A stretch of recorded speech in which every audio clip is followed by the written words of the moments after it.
Hello guys, welcome back to our channel. ನಾನು ನಿಮ್ಮ ಈಗನ್. ಇವತ್ತು ನಮ್ಮ ಜೊತೆ ಜುಕೆ ಮತ್ತು ನಂದು ಓನ್ ತಂಗಿ ಕೂಡ ಇದ್ದಾಳೆ. ಸೊ ನಾವೆಲ್ಲ ಸೇರ್ಕೊಂಡು ಇವತ್ತು ಸ್ಟೋರಿ ಡಿಸ್ಕಸ್ ಮಾಡ್ತಾಯಿದ್ದೀವಿ. ಬಟ್ ಇವತ್ತಿನ ಸ್ಟೋರಿದು ಸ್ಪೆಷಲ್ ಏನಂತಂತಂದರೆ, ಲಾಸ್ಟ್ ಟೈಮ್ ನಾವೇನು ವೀಡಿಯೋ ಮಾಡಿದ್ವಲ್ಲ ಕ್ರೈಮ್ಸ್ ಅಗೇನೆಸ್ಟ್ ಚಿಲ್ಡ್ರನ್ನು, ಅದರದ್ದು ಬೆಟರ್ ವರ್ಷನ್ನು. ಅದ್ರ ಮೇಲೆ ಸ್ವಲ್ಪ ನಾವು ಹೇಳಿದ್ದೆಲ್ಲ ಇನ್ಕನ್ಸಿಸ್ಟೆಂಟ್ ಇದ್ದದಕ್ಕೋಸ್ಕರ ನಾವು ಇವತ್ತು ಮತ್ತು ಸ್ವಲ್ಪ ರಿಸರ್ಚ್ ಮಾಡಿ ಆ ರಿಯಲ್ ಸ್ಟೋರಿಯಲ್ಲಿ ಏನೇನಾಯಿತು ಅಂತ ಮತ್ತು ಕರೆಕ್ಟಾಗಿ ರಿಸರ್ಚ್ ಮಾಡಿ ಇವತ್ತು ಹೇಳ್ತಾ ಇದ್ದೀವಿ.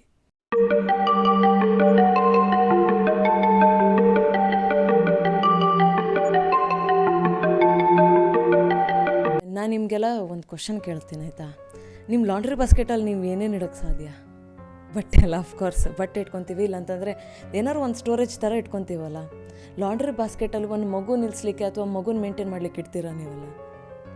ಬಟ್ ಈಗ ನಮ್ಮ ಸ್ಟೋರಿಲಿ ಏನಾಗಿದೆ ಅಂತಂತಂದರೆ, ಒಂದು ತಾಯಿ ತಾನು ಕೆಲಸಕ್ಕೆ ಹೋಗಿದ್ದ ಟೈಮ್ನಲ್ಲಿ ಮಗುವನ್ನು ಲಾಂಡ್ರಿ ಬಾಸ್ಕೆಟ್ನಲ್ಲಿ ಇಟ್ಟಕ್ಕೆ ಹೋಗ್ತಾ ಇದ್ದಾಳೆ. ಸೊ ಈ ಕೇಸ್ ಯಾವುದಂತ ಕೇಳಿದ್ರೆ, ನಾವು ರೀಸೆಂಟಾಗಿ ಕೇಳಿದಂಥ ಬೆಂಗಳೂರು ಬೇಬಿ ಕೇಸ್. ಮಾರ್ಚ್ 3ನೇ ತಾರೀಕು 2024 ಒಂದು ವಿಡಿಯೋ ವೈರಲ್ ಆಗ್ತದೆ, ಆಯಿತಾ? ಯಾವುದೋ ಒಂದು ನ್ಯೂಸ್ ಚಾನಲ್ ಅವರು ಒಂದು ವಿಡಿಯೋ ವೈರಲ್ ಮಾಡ್ತಾರೆ. ಏನಾಗ್ತದೆ ಆ ವಿಡಿಯೋದಲ್ಲಿ? ಅಲ್ಲಿ ಒಂದು ಕಿಟಕಿಯಿಂದ ಮಗು ಕೇಳ್ತಾ ಇದೆ, ನನಗೆ ಮಮ್ಮ ಬೇಕು ಅಂತ. ಸೊ ಮಮ್ಮ ಬೇಕಂತಂದ್ರೆ ಏನು, ಫುಡ್ ಬೇಕಂತ ಹೇಳ್ಕೊಂಡು. ಸೊ ಏನು ಕೇಳ್ತಾಯಿದೆ ಅಲ್ಲಿ ಪಾಸಾಗೋ ಬರೋರಿಗೆಲ್ಲ ಏನು ಕೇಳ್ತಾಯಿದೆ, ವಿಂಡೋಯಿಂದ ಹೊರಗಡೆ ಮಮ್ಮ ಬೇಕು, ಅನ್ನ ಬೇಕು, ಹಸಿವಾಗ್ತಾಯಿದೆ ಅಂತ ಹೇಳ್ಕೊಂಡು. ಅದನ್ನು ನೋಡಿಕೊಂಡು ಒಂದಿಷ್ಟು ಜನ ಆ ಪ್ಲೇಸ್ನವರು, ಆ ನೇಬರ್ಹುಡ್ ಅವರೆಲ್ಲ ಬರ್ತಾರೆ, ಕೇಳ್ತಾರೆ, ಏನಾಯ್ತಮ್ಮ, ಯಾಕೆ ಊಟ ಕೇಳ್ತಿದ್ಯಾ, ಅಮ್ಮ ಎಲ್ಲಿ ಅಂತೆಲ್ಲ ಕೇಳ್ತಾರೆ. ಯಾವುದೋ ಒಬ್ಬರು ಫೀಮೇಲ್, ಅಂದರೆ ಒಬ್ಬರು ಆಂಟಿ ಕೇಳ್ತಾರೆ. ಅಷ್ಟೊತ್ತಿಗೆ ಆ ಮಗು ಏನಂತದೆ, ಇಲ್ಲ ನಂಗೆ ಹಸುವಾಗ್ತಾ ಉಂಟು, ಮಮ್ಮ ಬೇಕು ಅಂತ ಹೇಳ್ತಂದ್ರೆ, ನನಗೆ ತುಂಬ ಹಸಿವಾಗ್ತದೆ, ತಿಂಡಿ ಕೊಡಿ ಏನಾದರೂ ಅಂತ ಹೇಳ್ಕೊಂಡು. ಕಡೆಗೆ ಅವ್ರ ಆಂಟಿ ಎಲ್ಲ ಕೇಳ್ತಾರೆ, ನಿಮ್ಮದು ಮಗು ಕೊಡಲಿಕ್ಕೆ ಅಂದರೆ ಅಮ್ಮ ಇಲ್ಲವಾ, ಅಮ್ಮ ಎಲ್ಲೋಯ್ತು ಅಂತ ಕೇಳ್ತಾರೆ. ಅಮ್ಮ ಕೆಲ್ಸಕ್ಕೆ ಹೋಯಿತು ಅಂತ ಹೇಳ್ತಾ ಉಂಟು. ಕಡೆಗೆ ಅದಾದ್ಮೇಲೆ ಕೇಳ್ತಾರೆ, ಮತ್ತು ನಿನ್ನ ಕೈಗೆಲ್ಲ ಅವ್ರು ಅದು ಹಿಡ್ಕೊಂಡಿದೆ, ಓಕೆ, ವಿಂಡೋ ಸಿಲ್ಲನ್ನು ಹಿಡ್ಕೊಂಡು ಉಂಟದು. ಅದಕ್ಕೋಸ್ಕರ ಕೇಳ್ತಿದ್ದಾರೆ, ನಿನ್ನ ಕೈಗೆಲ್ಲ ಏನಾಯಿತು, ಗಾಯ ಇದೆಯಲ್ಲ ಅಂತೆಲ್ಲ ಕೇಳ್ತಾರೆ. ಅಷ್ಟೊತ್ತಿಗೆ ಹೇಳುತ್ತದೆ, ಇಲ್ಲ ಅಮ್ಮ ಹೊಡೆದ್ರು, ಮಾಮ ಹೊಡೆದ್ರು ಅಂತ ಹೇಳ್ತದೆ. ಅದನ್ನು ನೋಡ್ಕೊಂಡು, ಓ ಹೌದಾ ಮಗು ಹಿಂಗಾಯ್ತಾ ಅಂತ ಹೇಳ್ಕೊಂಡು ಎಲ್ಲ ಚೆಕ್ ಮಾಡ್ತಾಯಿದ್ದಾರೆ. ಅಷ್ಟೊತ್ತಿಗೆ ಆ ವಿಡಿಯೋ ಅದನ್ನೆಲ್ಲ ಕಡೆ ಇದಾಗ್ತದೆ, ಆಯಿತಾ, ಸ್ಪ್ರೆಡ್ ಆಗ್ತದೆ. ಆ ವಿಡಿಯೋ ಸ್ಪ್ರೆಡ್ ಆಗ್ತಿದ್ದಂಗೆ ಎಲ್ಲರೂ ಆ ಸುತ್ತಮುತ್ತ ಇದ್ದವರು, ಆ ಮಗು ಗೊತ್ತಿದ್ದವರು ಅವರೆಲ್ಲ ಆ ಮನೆ ಹತ್ರ ಬರ್ತಾರೆ. ಅವ್ರ ಅಮ್ಮಂದು ಏನು ಅಂತ ಕೇಳ್ತಾರೆ, ಅವ್ರ ಅಮ್ಮನ ಹುಡುಕ್ ತೆಗಿತಾರೆ. ಆ ಚೈಲ್ಡ್ ಲೈನ್ ಅವ್ರು ಬರ್ತಾರೆ, ಅವ್ರ ಮೇಲೆ ಇನ್ವೆಸ್ಟಿಗೇಷನ್ ಮಾಡ್ತಾರೆ. ಕಡೆಗೆ ನೋಡಿದರೆ ಏನಾಗಿದೆ ಅಂತಂದರೆ, ಒಂದು ತಾಯಿ ಬೆಳಿಗ್ಗೆ ಆಫೀಸಿಗೆ ಹೋಗ್ತಾಳೆ, ಒಂದು 10 ಗಂಟೆಯಿಂದ ಸಂಜೆವರೆಗೂ ಕೂಡ ಆಫೀಸ್ನಲ್ಲಿರ್ತಾಳೆ. ಆಫೀಸ್ನಲ್ಲಿರೋ ಟೈಮ್ನಲ್ಲಿ ಏನು ಮಾಡ್ತಾಳೆ, ಮಗುನ ಹೆಂಗೆ ಬಿಟ್ಟಕ್ಕೆ ಹೋಗ್ತಾಳೆ, ಯಾರ ಕೈಲಿ ಬಿಟ್ಟಕ್ಕೆ ಹೋಗ್ತಾರೆ ಅಂತಂದ್ರೆ ಯಾರ ಕೈಲೂ ಇಲ್ಲ. ಬಾಗಿಲ ಹತ್ರ ಒಂದು ಲಾಂಡ್ರಿ ಬಾಸ್ಕೆಟ್ ಇದೆ. ಲಾಂಡ್ರಿ ಬಾಸ್ಕೆಟಲ್ಲಿ ಒಂದು 2 ಬಟ್ಟೆ ಇಟ್ಟು ಅದ್ರ ಮೇಲ್ಗಡೆ ಮಗುವನ್ನು ನಿಲ್ಲಿಸೋಗ್ತಾಳೆ. ಬಾಗಿಲ ಪಕ್ಕ ವಿಂಡೋ ಸಿಲ್ ಇದೆ. ಆ ವಿಂಡೋ ಸಿಲ್ಲಿಂದ ಹಿಂದೆ ಅಂತಂದರೆ ಬಾಗಿಲು ಜಸ್ಟ್ ಎಂಟ್ರ್ ಆಗ್ತಿದ್ದಂಗೆ ಆ ಲಾಂಡ್ರಿ ಬಾಸ್ಕೆಟ್ ಬರುತ್ತೆ, ಆಯಿತಾ? ಅದಕ್ಕೆ ಅಟ್ಯಾಚ್ ಆಗಿನೇ ಒಂದು ವಿಂಡೋ ಇದೆ, ಅಂದರೆ ಬಾಗಿಲಿಗೆ ಅಟ್ಯಾಚ್ ಆಗಿದ್ದೀನಿ. ಸೊ ಲಾಂಡ್ರಿ ಬಾಸ್ಕೆಟ್ನಲ್ಲಿ ಮಗುವನ್ನು ಇಟ್ಟಕ್ಕೆ ಹೋಗ್ತಾಳೆ ಅವಳು. ಅವ್ರ ತಾಯಿ ಬರುವವರೆಗೂ ಕೂಡ ಆ ಮಗು ಅಲ್ಲೇ ನಿಂತ್ಕೊಂಡು ಆ ವಿಂಡೋಯಿಂದ ಹೊರಗಡೆ ನೋಡ್ತಾ ಇರ್ತದೆ. ಅದಕ್ಕಿಂತನೂ ಇನ್ಫ್ಯೂರಿಯೇಟಿಂಗ್, ಇನ್ನೂ ಸಿಟ್ಟು ಬರುವಂಥ ಕೆಲಸ ಏನಂತಂದರೆ, ಆ ಮಗು ಯಾವ ಲಾಂಡ್ರಿ ಬಾಸ್ಕೆಟ್ ಹತ್ರ ನಿಲ್ತದೋ, ಯಾವ ವಿಂಡೋ ಹತ್ರ ನಿಲ್ತದೋ, ಆ ವಿಂಡೋಗೆ ವಾಟರ್ ಹೀಟ್ರ್ ಗೊತ್ತಿದೆಯಲ್ಲ, ಕಾಯಿಲ್ ಇಡ್ತೀವಲ್ಲ ನಾವು ನೀರು ಕಾಯಿಸ್ಲಿಕ್ಕೆ ಅಂತ, ಆ ಕಾಯಿಲ್ ಕೂಡ ಅಲ್ಲೇ ಇದೆ, ಅಲ್ಲೇ ನೇತಾಡ್ಕೊತಿದೆ. ಈ ಸ್ಟೋರಿ ಕೇಳ್ತಾನೆ ನಿಮಗೆ ಇದರಲ್ಲಿ ಆಗಬಹುದಂಥ ಅನಾಹುತಗಳು ನಿಮ್ಮ ಕಣ್ಣು ಮುಂದೆ ಬರ್ಬೋದು. ಸೊ ಈ ಸಿಚುವೇಶನ್ ಈ ಮಗುದಿತ್ತು. ಆ ದಿವಸ ಆ ನೇಬರ್ಹುಡ್ನವರು ಆ ಮಗು ಏನೋ ಅಳ್ತಾ ಇದೆ, ಕೇಳ್ತಾ ಇದೆ ಅಂತ ಹೇಳ್ಕೊಂಡು ಅವ್ರು ಹೋಗಿ, ನಿಮ್ದು ಆ ಮಗುದು ಅವ್ರದ್ದು ಬೇರೆಯವ್ರ ಮನೆ ಕೆಲಸ ನಮಗೆ ಬೇಡ, ಬೇರೆಯವ್ರ ಮನೆ ವಿಷಯ ನಮಗೆ ಬೇಡ ಅಂತ ಒಂದು ಬದಿಗಳು ಇದ್ದಿದ್ದು ಹೌದಾಗಿದ್ದಿದ್ರೆ ಇವತ್ತು ಆ ಮಗು ಅದೇ ಸಿಚುವೇಶನನ್ನು ಫೇಸ್ ಮಾಡ್ತಾ ಇರ್ತಿತ್ತು. ಕಡೆಗೆ ನೋಡಿದರೆ ತಾಯಿ ಮಗು ಹುಟ್ಟಿದ ಮೇಲೂ ಕೂಡ ಅದಾದ್ಮೇಲೆ ಏನಾಯಿತು, ತುಂಬ ಇದಾಯಿತು ಅಂತಾರೆ, ವಿಡಿಯೋ ವೈರಲ್ ಆಯಿತು.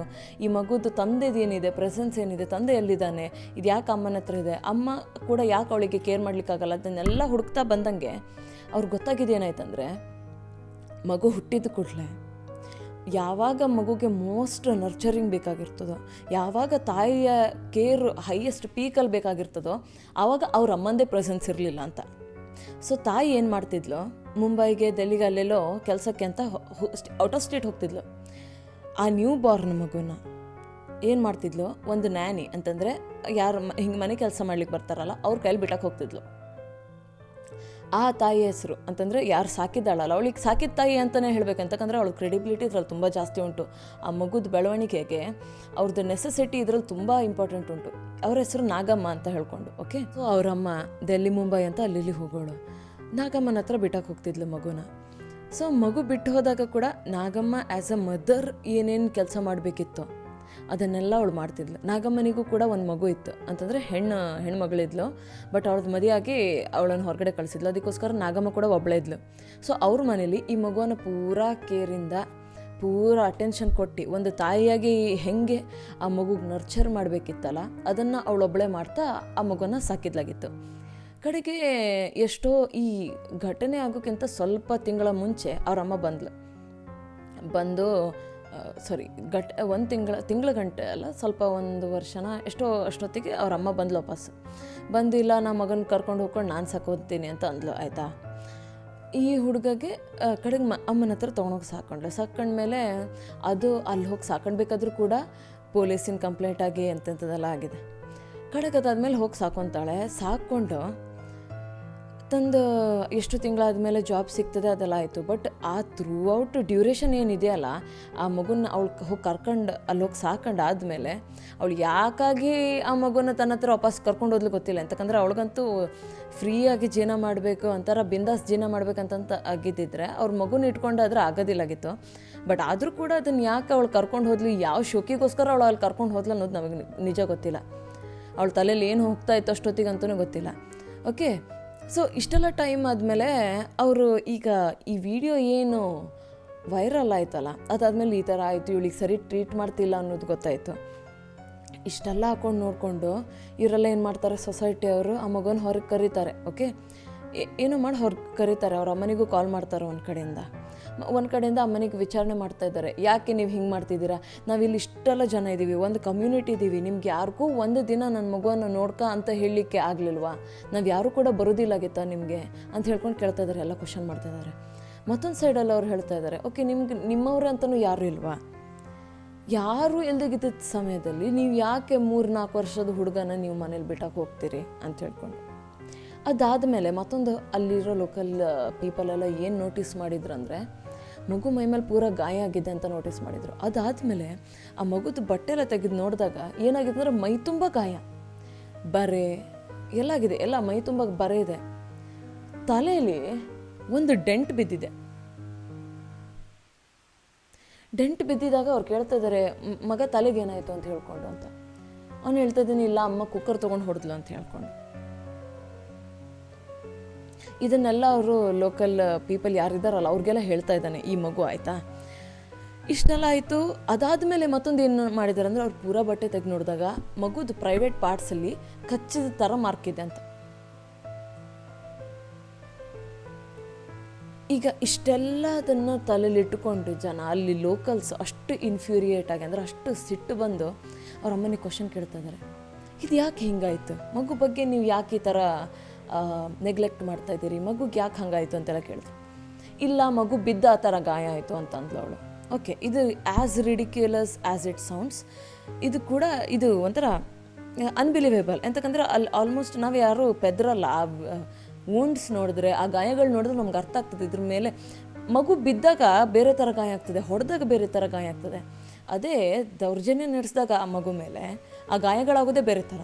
ಸೊ ಅದನ್ನೆಲ್ಲ ಲೋಕಲ್ಸ್ ನೋಡಿದ್ರು, ಕೇಳಿದ್ರು. ಆ ಮಗುನೇ ತನ್ನ ಬಾಯಿ ಬಿಟ್ಟು ಹೇಳಿತ್ತು ಕೂಡ. ಅವ್ರ ಅಮ್ಮನಿಗೆ ಕೇಳಿದಾಗ ಏನಂತಾನೆ, ಬಿದ್ದ ಹಂಗಾಯಿತು ಅಂತ ಹೇಳ್ಕೊಂಡು. ಕಡೆಗದಾದ್ಮೇಲೆ ತಲೆಗೆ ಡೆಂಟ್ ಬಿದ್ದಂಗೆ ಆಗಿದ್ದಲ್ಲ, ಹಿಂಗೆ ಕಾರಿಗೆ ಡೆಂಟ್ ಬೀಳ್ತದಲ್ಲ ಆ ಥರ ತಲೆಗೆ ಈ ಥರ ಹಿಂಗೆ ಒಕ್ಕೋಗಿದೆ ತಲೆ. ಅವ್ರು ಕೇಳ್ತಾರೆ, ನಿಮ್ಮ ಮಗುಗೆ ತಲೆಗೆ ಏನಾಗಿದೆ ಅಂತ ಹೇಳ್ಕೊಂಡು ಅಂತ. ಅವ್ರು ಸಣ್ಣ ಇರಬೇಕಾದ್ರೆ ಬಿದ್ದು ತಲೆಗೆ ಏನೋ ಇದಾಗಿದೆ, ಎಂಥದ್ದು ಇಂಟರ್ನಲ್ ಹೆಮೊರೇಜ್ ಆಯಿತು.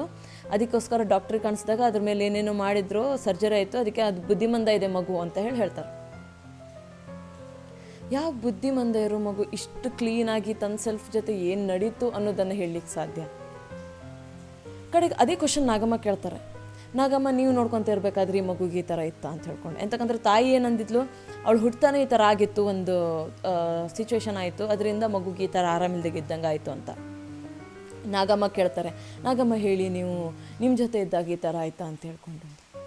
ಅವ್ರು ಹೇಳ್ತಾರೆ, ಇಲ್ಲ ಅದು ಮಗು ದೇವ್ರಂಥ ಮಗು, ಮತ್ತು ಅವ್ರ ಅಮ್ಮ ಬಂದಾಗೂ ಕೂಡ ಅವ್ರ ಜೊತೆ ಹೋಗ್ತಿರಲಿಲ್ಲ. ಸೊ ನಿಮ್ಗೆ ಅರ್ಥ ಆಗ್ತದೆ ಆ ಮಗು ಅವ್ರ ಅಮ್ಮನ ಯಾಕೆ ಹೀಗೆ ಅಮ್ಮನ ಕಂಡ್ರೆ ರಿಯಾಕ್ಟ್ ಮಾಡ್ತದೆ ಅನ್ನೋದು ಅರ್ಥ ಆಯ್ತಾ. ಸೊ ಅವ್ರು ನಾಗಮ್ಮ ಕೇಳ್ತಾರೆ, ನಾಗಮ್ಮ ನಿಮ್ಮ ಜೊತೆ ಇದ್ದಾಗ ಹಿಂಗಿತ್ತಂತ. ನಾಗಮ್ಮ ಹೇಳ್ತಾರೆ, ಇಲ್ಲ ಮಗು ಆರಾಮಾಗಿತ್ತು, ತುಂಬ ಹೆಲ್ದಿ ಆಗಿತ್ತು ಅಂತ ಫೋಟೋ ಕೂಡ ಕಾಣಿಸ್ತಾರೆ ಅವರು. ಸೊ ಅದರಿಂದ ಪ್ರೂವ್ ಆಗ್ತದೆ ನಾಗಮ್ಮನ ಜೊತೆ ಇರಬೇಕಾದ್ರೆ ಆ ಮಗು ನೆಟ್ಟಿಗಿತ್ತು ಅಂತ ಹೇಳ್ಕೊಂಡು. ತಾಯಿ ಹತ್ರ ಹೋದ ಕೂಡಲೇ ಈ ಥರ ಎಲ್ಲ ಆಗಿದೆ ಅಂತ ಹೇಳ್ಕೊಂಡಿರ್ತಾರೆ. ಸೊ ತಾಯಿ ಕ್ವಶನ್ ಮಾಡ್ತಾರೆ. ತಾಯಿ ಕ್ವಶನ್ ಮಾಡಿದಾಗ ಕೂಡ ತಾಯಿ ತಾನೇ ನೋವಿಂದ ಹೇಳ್ಕೊಳ್ಳೋದೊಂದು ಬೇರೆ ಥರ ಇರ್ತದೆ. ತಾನು ಕೆಲ್ಸಕ್ಕೆ ಹೋಗಿದ್ದೆ, ಅದಕ್ಕೆ ಮಗು ನೋಡ್ಕೊಳ್ಳಿಕ್ಕಾಗಿಲ್ಲ, ಈ ಥರ ಏನೇನೋ ಅನಾಹುತ ಆಯಿತು ಅಂತ ಹೇಳೋದೊಂದು ಬೇರೆ ಥರ ಇರ್ತದೆ. ಬಟ್ ಆ ತಾಯಿ ಯಾವ ಥರ ಹೇಳೋದಂತಂದರೆ, ಈಗ ಟೀನೇಜ್ ಮಕ್ಳಿಗೆ ಹೆಂಗೆ ಉಡಾಳು ಮಕ್ಳ ಹತ್ರ ಏನಾದ್ರು ಒಂದು ಕ್ವಶನ್ ಕೇಳಿದಾಗ ಉಡಾಳು ಆನ್ಸರ್ ಕೊಡ್ತಾರಲ್ಲ, ಆ ಥರ ಕಾಣ್ತಾ ಇತ್ತು. ಓಕೆ, ತಾಯಿದೆಲ್ಲ ಬಿಟ್ಟಾಕಿ ಈಗ ಅವ್ರ ತಂದೆದು ಏನು ಪ್ರೆಸೆನ್ಸು ಸ್ಟೋರಿಲಿ ಅಂತ. ಯಾಕಂದರೆ ಇಷ್ಟೆಲ್ಲ ನಡೀತಿರ್ಬೇಕಾದ್ರೆ ಅವ್ರ ತಂದೆ ಏನು ಮಾಡ್ತಿದ್ರು ಅಂತ ತಿಳ್ಕೊಂಡು ಅಂತ. ಇಷ್ಟೆಲ್ಲ ನಡಿಬೇಕಾದ್ರೆ ಈ ತಾಯಿ ಏನು ಮಾಡಿದ್ದಾಳೆ, ತಂದೆಯಿಂದ ಆ ಮಗು ಕಸ್ಕೊಂಡು ಹೋಗ್ಬಿಟ್ಟಿದ್ದಾಳೆ ಹೊರಗಡೆ, ತಾನು ಸಾಕೋತೀನಿ ಅಂತ ಹೇಳ್ಕೊಂಡು. ತಂದೆ ಏನು ಮಾಡಿದ್ದಾನೆ, ಪೊಲೀಸ್ ಹತ್ರ ಕೇಸ್ ಮಾಡಿದ್ದಾನೆ, ಈ ಥರ ಹೀಗೆ ಮಗು ನಮಗೆ ಬೇಕು ಅಂತೆಲ್ಲ ಹೇಳ್ಕೊಂಡು. ಸೊ ಆದರೆ ಏನಾಗಿದೆ, ಅವಳಿಗೆ ಆ ಕಸ್ಟಡಿ ಬಂದುಬಿಟ್ಟಿದೆ ಮಗುದು. ಬಟ್ ಇವ್ರು ಡಿವೋರ್ಸ್ ಆಗಲಿಲ್ಲ, ಏನೋ ಒಂದು ತೊಂದರೆ ಇದೆ. ಬಟ್ ಅವರಿಬ್ಬರು ಸಪ್ರೇಟ್ ಆಗಿದ್ದಾರೆ. ಬಟ್ ಅವನು ತಂದೆ ಏನು ಹೇಳ್ತಿದ್ದಾನೆ, ಇವರೆಲ್ಲ ನ್ಯೂಸ್ ಅವ್ರು ಕ್ವಶನ್ ಮಾಡ್ತಾರೆ ಅವ್ರಿಗೆ ಹೋಗಿ ತಂದೆಗೆ, ಏನು ಎಂಥದ್ದು ಇದು ಅಂತ ಹೇಳ್ಕೊಂಡು ಅಂತ.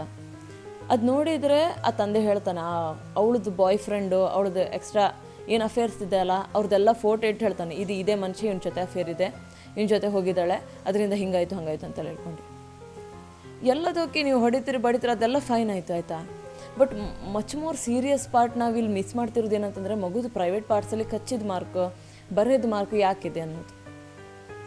ಎಂತಕ್ಕಂತಂದರೆ ನಾವು ಯಾವ ಪಾರ್ಟನ್ನು ಕನ್ಸಿಡರ್ ಮಾಡ್ತೀವಿ ಅನ್ನೋದ್ರ ಮೇಲೆ ಇದು ಫಿಡೋಫೀಲಿಯಾ ಕೇಸೋ ಅಥವಾ ಇದೊಂದು ಜಸ್ಟ್ ಒಂದು ಪೇರೆಂಟು ಮತ್ತು ಮಕ್ಕಳ ಮಧ್ಯೆ ನಡೆದಿದ್ದು ಒಂದು ಹೊಡೆದಾಟನ ಎಂಥದ್ದು ಅಂತ ಕರೆಕ್ಟಾಗಿ ಕ್ಯಾಟಗರೈಸ್ ಮಾಡೋಕ್ಕಾಗ್ತದೆ. ಅಂದರೆ ಈ ಸಿಚುವೇಶನಿನ ಸಿವಿಯರಿಟಿ ಅರ್ಥ ಮಾಡ್ಕೊಳ್ಳಿಕ್ಕಾಗ್ತದೆ. ಬಟ್ ಇದು ಯಾಕೋ ಇದು ಇಡೀ ಕೇಸ್ ಮುಗಿಯುವವರೆಗೂ ಕೂಡ ಇದನ್ನು ತುಂಬ ಹೈಲೈಟ್ ಮಾಡಲಿಲ್ಲ ಅವರು. ಮೇ ಬಿ ಒಂದು ಚೈಲ್ಡಿಂದ ಪ್ರೊಟೆಕ್ಷನಿಗೋಸ್ಕರನ ಏನೋ ಅಂತ ಗೊತ್ತಿಲ್ಲ, ಬಟ್ ಇದನ್ನು ಹೈಲೈಟ್ ಮಾಡಿಲ್ಲ ಅಷ್ಟೆಲ್ಲ. ಬಟ್ ಇವೆಲ್ಲ ಆಗಿದೆ. ಇಷ್ಟೆಲ್ಲ ಆದಮೇಲೂ ಕೂಡ ಚೈಲ್ಡ್ ಲೈನ್ ಅವ್ರು ಬಂದು ಆ ಮಗುನ ತೊಗೊಂಡು ಹೋಗ್ತಾರೆ, ಅವಳಿಗೆ ಅದಕ್ಕೆ ಬೆಟರ್ ಕೇರಿಗೆ ಸೆಟ್ ಮಾಡೋದಕ್ಕೆಲ್ಲ ನೋಡ್ತಾರೆ. ಆದರೆ ಅಲ್ಲಿ ಪೇರೆಂಟ್ಸ್ ನಾಗಮ್ಮ ಮತ್ತು ಅವ್ರದ್ದು ತಂದೆ ಯಾರಿದ್ದಾರಲ್ಲ, ಅವರು ಆ ಮಗುದು ಕಸ್ಟಡಿಗೋಸ್ಕರ ನಾನು ಹೋರಾಡ್ತೀನಿ ಅಂತ ಹೇಳಿದ್ದಾರೆ. ಬಟ್ ಆ ಮಗುದು ಫ್ಯೂಚರ್ ಏನಾಗ್ತದೆ ಇದೆಲ್ಲ ಗೊಂದಲಗಳ ಮಧ್ಯೆ ಅನ್ನೋದು ನಮಗೆ ನಿಜ ಗೊತ್ತಿಲ್ಲ. ಸೊ ನಾವು ಈ ಸ್ಟೋರಿ ಕೇಳಿದ್ವಿ. ಬಟ್ ಇದೆಲ್ಲ ಮತ್ತು ನಾನು ಮೆನ್ಷನ್ ಮಾಡ್ಲಿಕ್ಕೆ ಮರ್ತಿದ್ದೇನೆಂದರೆ, ಇದನ್ನೆಲ್ಲ ಕವರ್ ಮಾಡಿದ್ದು ಚಾನಲ್ ಆ್ಯಕ್ಚುಲಿ ವಿಸ್ತಾರ ನ್ಯೂಸ್ ಅಂತ ಹೇಳ್ಕೊಂಡು. ಸೊ ಅವರಿಗೆ ಆ ಕ್ರೆಡಿಟ್ಸ್ ಹೋಗ್ತದೆ. ಅವರು ಇದನ್ನೆಲ್ಲ ಹೆಚ್ಚು ಹೈಲೈಟ್ ಬರುವಂಗೆ ಮಾಡಿದ್ದು ಕೂಡ. ಮತ್ತು ವೇರಿಯಸ್ ಇಂಟರ್ವ್ಯೂಸ್ ಕೂಡ ಅವ್ರ ಚಾನಲಲ್ಲಿ ಮಾಡಿದ್ದಾರೆ. ಇನ್ನೂ ಇನ್ಫಾರ್ಮೇಷನ್ ಬೇಕಂತಂದರೆ ನೀವು ವಿಸ್ತಾರ ನ್ಯೂಸಿಗೆ ಹೋಗಿ ಚೆಕ್ ಮಾಡ್ಬೋದು. ಮತ್ತೊಂದು ಏನಂದರೆ, ಈಗ ಇಷ್ಟೆಲ್ಲ ಆಯಿತು, ಇಂಥದ್ದೆಲ್ಲ ಆದಾಗ ನಾವು ಹೇಗೆ ರಿಯಾಕ್ಟ್ ಮಾಡ್ಬೋದು ಅಂತಂತಂದರೆ, 1098 ಅಂತ ಒಂದು ನಂಬರ್ ಇದೆ. ಅದಕ್ಕೆ ನೀವು ಕಾಲ್ ಮಾಡಿದಾಗ, ಇದು child line number, okay. So ಇದಕ್ಕೆ ಕಾಲ್ ಮಾಡಿದಾಗ ಅಲ್ಲಿದ್ದು ಅಫಿಷಿಯಲ್ಸ್ ಬಂದು ನಿಮ್ಮದು ಕೇಸ್ ಏನಿದೆ ಅದನ್ನು ಅರ್ಥ ಮಾಡಿಕೊಂಡು, ನೀವು ಎನೋನಿಮಸ್ ಆಗೂ ಈ ಕೇಸ್ಗಳನ್ನು ನೀವು ಹೊರಗೆ ಹಾಕಲಿಕ್ಕೆ ಸಾಧ್ಯ ಇರೋದ್ರಿಂದ ನೀವೇನು ಮಾಡ್ಬೋದು, ಆ ನಂಬರಿಗೆ ಕಾಲ್ ಮಾಡಿ ಈ ಥರ ಕೇಸ್ ಇದೆ ಅಂತ ಹೇಳ್ಕೊಂಡು ಅನಾನಿಮಸ್ ಆಗಿ, ಅಂತಂದರೆ ನೀವು ಹೆಸರು ಕೊಡ್ದೇ ಇದನ್ನು ಕೇಸನ್ನು ರಿಜಿಸ್ಟರ್ ಮಾಡ್ಬೋದು. ಅಥವಾ ಅವ್ರಿಗೆ ಹೇಳ್ಬೋದು, ಅವ್ರು ಬಂದು ಅದಕ್ಕೆ ಇನ್ವೆಸ್ಟಿಗೇಷನ್ ಮಾಡಿ ಆ ಚೈಲ್ಡಿಗೆ ಏನು ಹೆಲ್ಪ್ ಬೇಕು ಅನ್ನೋದನ್ನೆಲ್ಲ ಅವ್ರು ನೋಡ್ಕೊತಾರೆ. ಸೊ ಇಷ್ಟೆಲ್ಲ ಆದಮೇಲೂ ಕೂಡ ಆ ಮಗು ಬಗ್ಗೆ ಯಾವುದೇ ಥರ ಲೇಟರ್ ಇನ್ಫಾರ್ಮೇಷನ್ ನಮ್ಗೆ ಸಿಗಲಿಲ್ಲ. ಬಟ್ ಈ ಸ್ಟೋರಿಯಿಂದ ನಿಮ್ಗೆ ಏನೋ ಒಂದು ಅರ್ಥ ಆಯಿತು, ಏನೋ ಒಂದು ತಿಳಿಯಿತು. ಈ ಥರ ನಮ್ಮ ಸುತ್ತಮುತ್ತಲೇ ಆಗ್ತಿರುವಂಥ ಪ್ರಾಬ್ಲಮ್ಸ್ಗಳು ನಿಮ್ಮ ಕಣ್ಮುಂದೆ ಬಂತು ಅನ್ನೋದನ್ನು ನಾನು ಅಂದ್ಕೊತೀನಿ. ಮತ್ತೊಂದು ಏನಂದರೆ, ಇದೇ ಥರ ಕ್ರೈಮ್ಸ್ ಅಗೇನ್ಸ್ಟ್ ಚಿಲ್ಡ್ರನ್ ಮೇಲೆ ಮತ್ತೊಂದು ವಿಡಿಯೋ ಕೂಡ ಮಾಡ್ತಾಯಿದ್ದೀನಿ. ಅದು ಸೌತ್ ಕೊರಿಯಾದಲ್ಲಿ ನಡೆದಿರುವಂಥ ಒಂದು ಕೇಸು, 3 ವರ್ಷ ಹಿಂದೆ ನಡೆದಿರುವಂಥ ಒಂದು ಕೇಸನ್ನು ಇಟ್ಕೊಂಡು ನೆಕ್ಸ್ಟ್ ವಿಡಿಯೋ ಮಾಡ್ತಾಯಿದ್ದೀನಿ. ಸೊ ಅಲ್ಲಿವರೆಗೆ ವೆಯ್ಟ್ ಮಾಡಿ. ಈ ವಿಡಿಯೋ ಇಷ್ಟ ಆದಲ್ಲಿ, ಈ ವಿಡಿಯೋ ಇನ್ನೂ ಹೆಚ್ಚು ಜನರಿಗೆ ಜಾಗೃತಿ ಮೂಡಿಸ್ಬೇಕು ಅನಿಸಿದ್ರಲ್ಲಿ ಲೈಕ್ ಮಾಡಿ, ನಿಮ್ಮೆಲ್ಲರಿಗೂ ಗೊತ್ತಿದ್ದವ್ರಿಗೆಲ್ಲ ಶೇರ್ ಮಾಡಿ. ನಿಮ್ಗೆ ಈ ವಿಡಿಯೋ ಹೇಗೆ ಅನಿಸ್ತು ಅಂತ ಕಮೆಂಟ್ ಕೂಡ ಮಾಡಿ. ಹಾಗೆ ನಮಗೆ ತುಂಬ ತುಂಬ ತುಂಬ ಲವ್ ಕೊಡ್ತಾಯಿರಿ. ನೆಕ್ಸ್ಟ್ ವಿಡಿಯೋಗೆ ನಿಮಗೆ ಮತ್ತೊಂದು ಸಲ ಮೀಟ್ ಆಗ್ತೀನಿ. ಅಲ್ಲಿವರೆಗೆ ಬಾಯ್ ಬಾಯ್.